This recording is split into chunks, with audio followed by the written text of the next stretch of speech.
Break के बाद आप सभी का स्वागत है सी न्यूज भारत में। आए रुक करते इस खबर की ओर। महाराष्ट्र के छत्रपति संभाजीनगर जिले के कन्नड़ तालुका में सहायक पशु चिकित्सा अधिकारी देशमुख ने किसानों को लंपी वायरस के खतरे से सतर्क करते हुए इससे बचाव के उपायों पर मार्गदर्शन किया।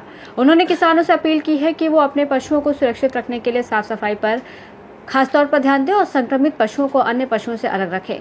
कन्नड़ तालुका के सभी पशुपालकों से अनुरोध किया गया है कि यदि किसी पशु में लंपी वायरस के लक्षण दिखाई दें, जैसे बुखार, त्वचा पर गांठें या दूध उत्पादन में गिरावट, तो वो तुरंत अपने नजदीकी पशु चिकित्सालय में जांच करवाएं। ये कदम वायरस के प्रसार को रोकने और पशुओं की सेहत बनाए रखने के लिए बेहद जरूरी है। नमस्कार, आपण कन्नड तालुक्यामध्ये पशु वैद्यकीय अधिकारी या कार्यालयात आलेलो आहे।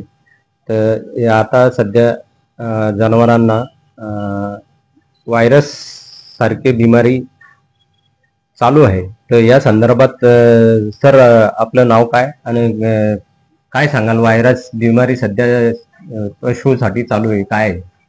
सर्वप्रथम सर्व शेतकरी बांधवांना नमस्कार। मी डॉक्टर मिलिंद देशमुख, सहाय्यक आयुक्त पशुसंवर्धन, तालुका पशुवैद्यकीय सर्व चिकित्सालय कन्नड येथे कार्यरत आहे। मित्रांनो, सध्या महाराष्ट्रामध्ये व काही जिल्ह्यामध्ये लंपी रोगाचे जे रुग्ण आढळून आहेत त्याबद्दल, त्या लंपी आजाराची माहिती व त्याबद्दल प्रतिबंधक उपचार याबद्दल मी तुम्हाला थोडी जाण करून देतो।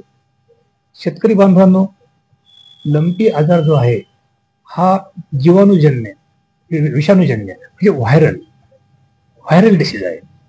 ह्या व्हायरल डिसीज मध्ये कसं असतं की त्यांना स्पेसिफिक अशी काही ट्रीटमेंट नसते। तो सेल्फ इम्युनिटिंग डिसीज असतो की ज्या जनावरांची प्रतिकारशक्ती चांगली आहे, ज्या शेतकरी बांधवांनी त्या जनावरांची काळजी चांगल्या प्रकारे घेतलेली आहे, त्या जनावरांना पशुवैद्यकीय अधिकारी डॉक्टर यांनी उपचार केल्यानंतर लागलीच त्याला प्रतिसाद मिळतो। तर हा आजार व्हायरल आहे आणि ह्या डासाचा प्रसार जो आहे, त्या डासाचा प्रसार हा एखाद्या बाधित जनावराला जी माशी चावती त्या माशीद्वारे हा प्रसार होतो। त्यामुळे आपण आपल्या गोठ्याची स्वच्छता ही सर्वप्रथम राखावी। आपल्या गोठ्यामध्ये जास्तीत जास्त स्वच्छता राखावी, तिथे दलदल निर्माण होऊ देऊ नये। आता जे पावसाचं पाणी आहे त्याचा योग्य प्रकारे निचरा आपण करून घ्यावा। पशुवैद्यकीय विभागामार्फत लसीकरणाची मोहीम ही राबवली गेली आहे, आपण त्याला चांगला प्रतिसाद दिलेला आहे। तर जनावरांना लसीकरण करून घेणं हे याच्यातला सर्वात मुख्य असा बिंदू आहे।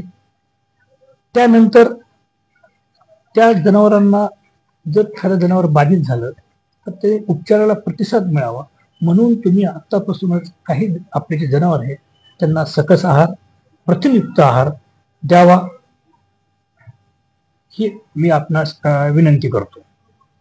तसेच संध्याकाळच्या वेळेस आपल्या ग्रामीण भागामध्ये कडुलिंबाचा पाला असतो, तो कडुलिंबाचा पाला घ्यायचा आणि आपल्या जनावरांच्या गोठ्याची धुराद्वारे म्हणजे धूर करावा, जेणे ज्या माश्या आहेत, डास आहेत, त्याचं जर थोडे काही प्रमाण असेल ताबडतोब आटोक्यात येईल।